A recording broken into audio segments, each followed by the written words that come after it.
But as we know from Dick Cheney's friend, There's no place to escape to. This is the last On the left. That's when the cannibalism started. What was that?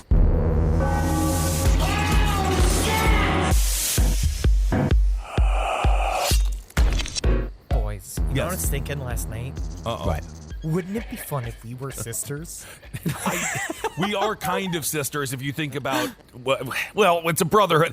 It's the same thing, but we have 6 balls and 3 dicks. No, but we'd go and we'd sit in our little straw beds and we'd braid each other hair and ask You don't questions. have any hair. No, I mean, my back has hair. Okay, we could just do that now and call ourselves brothers. We sit and talk about it. No, but it's more fun when you're wearing like the long, like kind of night dresses and you sit there and you just like think about wondering if like, will Crispin come back from the war? And then maybe, you know, and maybe Marcus will go, we're like, what's wrong, Marcus? Marcus, you're coughing. I believe I've come across a bit of the consumption, boys. Oh, no. What will I ever do without my sister?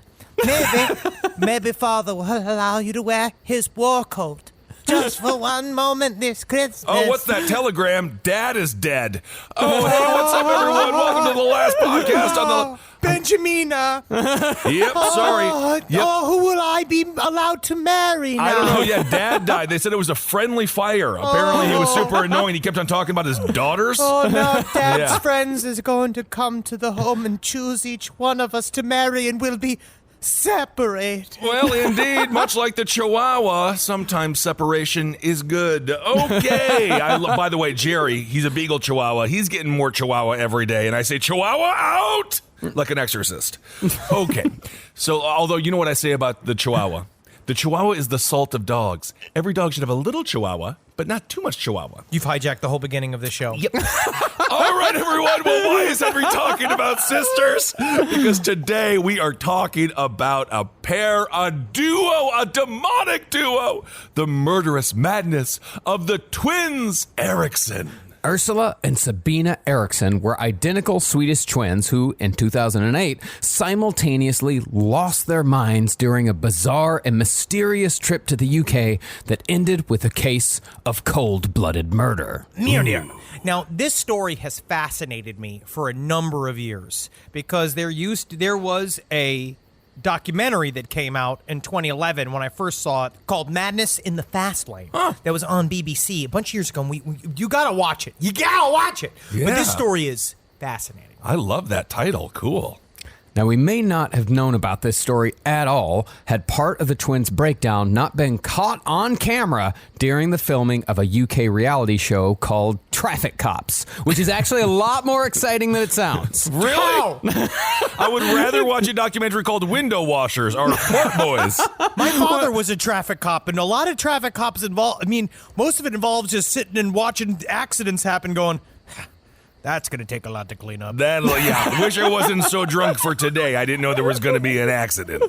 No, it's traffic. Like, there's car chases. Like, it's kind of like an approximation of Real Stories of the Highway Patrol. Very cool. That's what the traffic cops are in UK. But one of the traffic cops, it seems in the UK, why are all the traffic cops like nanas? Well, They look like aunts and aunties. Like, it's a lot of like ladies that you think would make a really nice like sweet bar. they'll also yell at you if you're driving too fast. I actually think all traffic cops should be no younger than 50 and should all be women. See, that's brave. Okay. Well, Okay. in the UK, actually cops are trained in hand-to-hand combat a lot more than they're trained here. I would rather fight an American cop who is unarmed over a cop from the UK any day of the week. Whoa, weird. That's a very controversial statement because I don't believe in anybody's that dangerous if they call jujitsu. Well, that's true.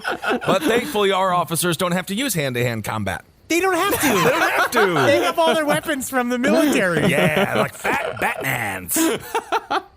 But since the most bizarre part of the breakdown was caught in full by a reality show camera crew, we are all now able to witness the incident as it unfolded that day on the side of a busy motorway near the city of Stoke-on-Kent. It involved delusional proclamations, multiple assaults on police officers, and the seemingly impossible survivals of both Erickson twins after they were separately hit by vehicles during the fracas, which were all incidents that the twins themselves set in motion. You might be wondering, how did we get here? They walked. Oh, no kidding. Then, the day after the incident on the motorway, one of those twins, still obviously suffering from some sort of psychosis, murdered a good Samaritan who was only trying to help. I tell you what, if